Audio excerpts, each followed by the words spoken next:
બાપુ આ દેશના દાણચોરે મને એમ કીધેલું કે તમને એક ટ્રક ભરીને સોનાના બિસ્કીટ આપો ને એક મર્સિડીઝ કાર આપો. એનું નામ લલ્લુ જોગી, મૂળ જેતપુરનો. હું એક જગ્યાએ પ્રવચન ઉતરતો, અડવાણીજી બધા હતા, અમે ડોંગરેજી મહારાજ ને બધા. એ કે કમન કેવું? મેં કીધું નહીં, મને કોઈ બીક છે નહીં ગોળી ગોળીની. તો ઓલો માણસ મને કે તમે બાપુ મારે નહીં આવો. એના સોનાની ફ્રેમના ચશ્મા હતા, ચંપલના ડુવાલ, ચંપલના પટ્ટા સોનાના હતા, એના ચંપલના પટ્ટા સોનાના, એના પેન્ટની અંદર સોનાની સિલાઈ હતી. મેં કીધું મને કે તમે મારે ત્યાં પ્રવચન કરો તો એક ટ્રક ભરીને બિસ્કીટ આપો. મેં કીધું એટલા બધા બિસ્કીટ ખાય તો કમ થઈ જાય.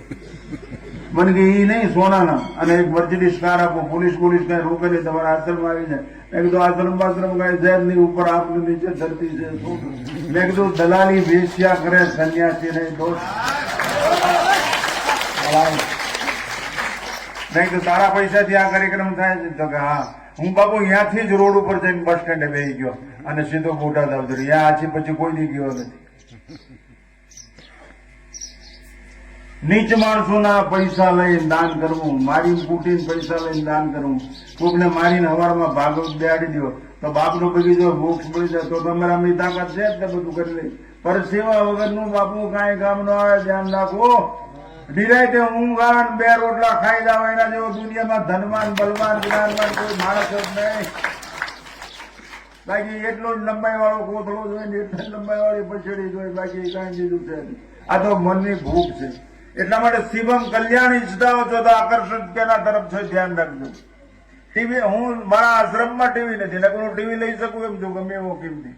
હું ટીવી જોતો જ નથી. નેવર ઇન માય લાઈફ ક્યારેય હું ટીવી જોતો જ નથી. બે ગલુડિયા રમતા જોઈ લઉં, એક માં એના બાળકને બચ્ચે જ ભરાવતો હોય તો જોઈ લઉં, એક ગાછડો આ વૃક્ષોને જોઈ લઉં, નદીને જોઈ લઉં. હું પહાડો અને ગિરિકંદરામાં બેસવા આવું છું. લાઈવ ટેલિકાસ્ટ ફ્રોમ નેચર, કુદરતી પ્રસારણ જોઈ લે. પ્રકૃતિ સંસ્કૃતિ જીવનનું મંગલ કરનાર છે. વિકૃતિને પડખે ન ચડવા દે. વિકાર જાગૃત થાય, શિકાર થાય જ નહીં, આપણો અધિકાર છીનવાય જ નહીં. આ પ્રકૃતિ પ્રેમી બનાવો તમારી પ્રજાને, સંસ્કૃતિ વૃક્ષો આવો, પર્યાવરણ સુધારો, પાણીનો સદુપયોગ કરો. એવું કેમ નથી થઈ શકતું? અમલ કેમ નથી થઈ શકતો? હા બાપુ કે ભાઈ હારું બોલ્યા કાચમાં આવો, અરે મરી જા, અમે કેબિન ખોલ્યું છે. અભી બોલા અભી ફોક. તો શિવમ કલ્યાણ ઈચ્છતા હો તો આ મંદિર છે ગોવર્ધનનાથ. આમાં જે સાથ સહકાર આપવાનો છે એના મા બાપને મારા નમસ્કાર છે. સંપત્તિનો સદુપયોગ, સમજણનો મોર મારી છે. આ વૈદિક સંસ્કૃતિની ધરોહરને જીવંત રાખવાનું ઉદ્ગમ સ્થાન, સંસ્કારની સરિતાનું ઉદ્ગમ સ્થાન છે. આમાં જેને આમાં બાપુ જેને એકવાર હાવણી મારી છે ને એને મારા નમસ્કાર છે. આયા જેને સત્કર્મ કર્યું છે, આ સત્કર્મ સ્વયમેવ આશીષ તું સૂત્રકાર છે. એટલે સમય નથી બગાડો. શિવમ કલ્યાણ, કલ્યાણ ઈચ્છો. કયો એવો નીચ માણસ હોય પોતાનું કલ્યાણ ન ઈચ્છતા? ચોર પણ કલ્યાણી છે, અનામી પણ કલ્યાણી છે.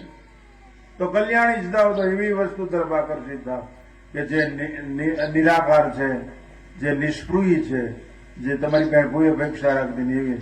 આ તો માતાજીને એમ કે હું ચૂંદડી ચડાવીશ ને એક નાળિયેર વધીશ ને હુકડી કરી દઈશ, મારી ભેંસ ગોતી દે. અરે ગાંડીની નોકરાણી છે. શ્રદ્ધાનો વિરોધી નથી. માન્યતા વટલાઈ જાય, વેચાઈ જાય, ફસાઈ જાય, રહેસાઈ જાય. માન્યતાની કોઈ કિંમત જ નહીં બાપુ. માન્યતા જગતની અંદર શ્રદ્ધા વાળા 8-10 માણસો છે આખી પૃથ્વી ઉપર. બાકી માન્યતા વાળાનો નાફડો છે, હાલીને કેટલાય નીકળી પડે. હમણાં પોલીસે પકડ્યા એક વાળા અંબાજી જતા, બેને પકડ્યા, પોલીસ સ્ટેશન લઈએ. આ બેગ ખોલો, બેગમાં દાવું હતું. એ કે હાલીને અંબાજી જાય છે ને થાકી જાય ને તો બેગ પીક મારી દે ને તો કે અમને થાક ન લાગે. અરે મરી જા, દારૂ પીને જવાતું છે. આવી નબળાય આ વિચારો, આ ટીવી ના વિચારો છે, આ વેસ્ટર્ન કલ્ચર ના વિચારો છે. તમારી પ્રજાને રોકી નથી શકતા. અરે વંશ નો રહે તો કઈ નહીં, બાકી કંસ પેદા ન થયો. આ તૈયારી હોય છે. સત્યમ કલ્યાણ શાશ્વત જોઈ છે, ક્ષણિક નહીં. કોઈ ખાવા આપી દે, કોઈ કપડા આપી દે એવું નહીં. બીજી વાર જન્મવું જ ન પડે. યદગદવા ન નિવર્તન પરમમ્મા, એવું કલ્યાણ ઈચ્છે છે. સત્યમ શિવમ સુંદરમ. માટે હું શિવજી તરફ આકર્ષિત છું. એ મારો ઈષ્ટ છે, મારો માલિક રામકૃષ્ણ. જેને જે માન કુદરતમાં જેને તમે માનતા એઝ યુ લાઈક. તો એના પ્રત્યે આકર્ષિત થતો તો તમારો છેલ્લે એક અગત્યની વાત કે મારો વક્તવ્ય સમાપ્ત. આ દેશની વિરાસતને બચાવો, વિરાસતને. જેને બચાવવાથી તમે બચી શકશો, તમે હસી શકશો, તમે દોડી શકશો, નાચી શકશો, કૂદી શકશો, તમારા વંશવાળને સુખી રાખી શકશો, પ્રકૃતિ હરિયાળી હશે. આ દેશમાં પ્રકૃતિની ઉપાસક પહેલી વહેલી કોઈ હોય તો સબરી છે. પ્રકૃતિની ઉપાસના એને તુલસી વાવ્યા, તુલસીના વન વાવ્યા. સબરી છે મોટામાં મોટી પ્રકૃતિની ઉપાસક છે. એને ભગવાનને બોર ખવડાય. એને કીધું કે આ સુગર ફ્રી આઈસ્ક્રીમ છે, એમ કીધું ભગવાનને. બોર ખવડાય. હું અત્યારે બોર ખાઈને આવ્યો છું. હું કાયમ 250-500 ગ્રામ બોર ખાઉં છું સવારમાં. ગાંઠેક ન આવે ને ચામડી ફાટે નહીં, એટલે બોરો ટ્યુબ લગાડવી જ ન પડે. પેલા પૈસા હતા જ ના, એટલે બોરડી પાસે જઈને બોર ખાતા. પૈસા ક્યાં ગયા? તો એક દોઢ લુગડામાં ડખાતા હતા. ઠેકી ઠેકી મકાઈના ડોડા મગફળી ને બધું ખાતું, બીજું કઈ હતું જ નહીં. બાપુ, સગવડ વધે અને સમજણ ઘટે એટલે રાક્ષસીય મનોવૃત્તિનો પ્રાદુર્ભાવ થાય. યાદ રાખજો, સમજણ ઘટવી જ ન જોઈએ. આ મારો બાપ છે, આ મારી માં છે, આ મારું રાષ્ટ્ર છે, આ સમજણ છે. તો વિરાસત બચાવો. જેને બચાવવાથી બધું બચી જશે. જેને બચાવવાથી તમે નાચી શકશો, જેને બચાવવાથી તમે હસી શકશો, રડતાને શાંત રાખી શકશો, તમે શાંતિનો અનુભૂતિ કરી શકશો. પોઝિટિવ એટીટ્યુડ, હકારાત્મક વિચારધારા હળવી છે, નકારાત્મક હલકી છે. દૂધ ગરમ થાય મલાઈ ઉપર આવે, જેક નો ચડાવવા ને ગુણવત્તાને કારણે ઉપર આવતી રહે. એટલા માટે એ કામ કરવું પડશે. હું એકવાર રીબડાથી આવતો તો મારી પાસે એક મૂછું વાળો ભાઈ બેઠા, મારો સેવક જ હતો. એક ભાઈ, મારો બીજો સેવક માલ ચાલતો હતો ઢોરા. એના મોઢામાં બીડીને ઠોઠું, બાકસને દિવાળી હાથમાં અને ચંપલમાં કાંટો કરી કર્યો, ચંપલ હાથમાં, પાણો લાકડી. એ કઈ વિચારે એની પાસે મારી ગાડી નીકળી હતી કે નમો નારાયણ બાપુ, નમો નારાયણ. મેં કીધું નમો નારાયણ, પાછા નમો નારાયણ. ત્યાં ઓલા ભાઈ શું કે આ કેવી નો છે, આ બીડી બધું હાથમાં ઠોઠા નમો નારાયણ બોલે. મેં કીધું વાલા, એ બધું ભૂલીને નમો નારાયણ બોલ્યો એટલું યાદ રાખીને એટલે બધું કમાયા. પોઝિટિવ વિચારધારાથી જીવતા શીખો, નેગેટિવ ને. આ એનો અર્થ એવું નહીં કે આપણે હીડા છીએ. આવી પડે તો બધું કરી લે, હિસાબે કરી લે. અમે બધું રાખી જ છીએ, શાસ્ત્ર અને શસ્ત્ર બે. એટલા માટે વિરાસતને બચાવો. અને એનું છેલ્લે કાવ્ય કઈ મારો વખતે સમા. સિકંદર વિશ્વ સમ્રાટ થવા માટે નીકળ્યો. એના ગુરુ પાસે રજા લેવા નીકળ્યો. એના ગુરુને કે રજા આપો, આશીર્વાદ આપો. શું કે વિશ્વ સમ્રાટ થવું? કે ક્યાં લડીશ? તો કે ભારતમાં. કેમ? કે અગરચંદનના પાણીથી રસ્તા સાફ થાય એવો ઐશ્વર્યવાન દેશ છે. ઇતિહાસ બોલે છે. તો કે તું ત્યાં જીતીશ નહીં. કે કેમ? તું સિકંદર છો, હિન્દુસ્તાનની પ્રજા જોગંદર છે, તું હારી જઈશ. હું કહું એટલું કામ કરીને આવજે. તો કે શું? કહા સુકર્તન વિજય કર જબ લौट के आना. એ સિકંદર, તું ભારત થી પાછો આવે ને, કહા સુકર્તન વિજય કર જબ लौट के आना, हमारे वास्ते साथ में ज्ञानी गुरु भी लाना, साथ में अमरवेल कमल गीता भी लाना, भूल मत जाना कहानी राम और सीता, साथ में एक बांस की बंसुरिया भी लाना, यदि हो सके नृपति थोड़ा सा गंगा जल भी लाना. આ વિરાસતના તમેનો વારસદાર છે. આ ઇતિહાસના તમેનો વારસદાર છે. આને બચાવો. આનાથી બચાવવાથી સંસ્કૃતિ, પ્રકૃતિ, ધર્મ બધું બચી જશે. આપણે બચાવવામાં મથી રહ્યો. આપણે આપણું કામ કરી લ્યો. કોઈ નચાવે એમ નાચવામાં નહીં, બચાવી લ્યો. તમારી પ્રજામાં સુસંસ્કૃત ગંડારો.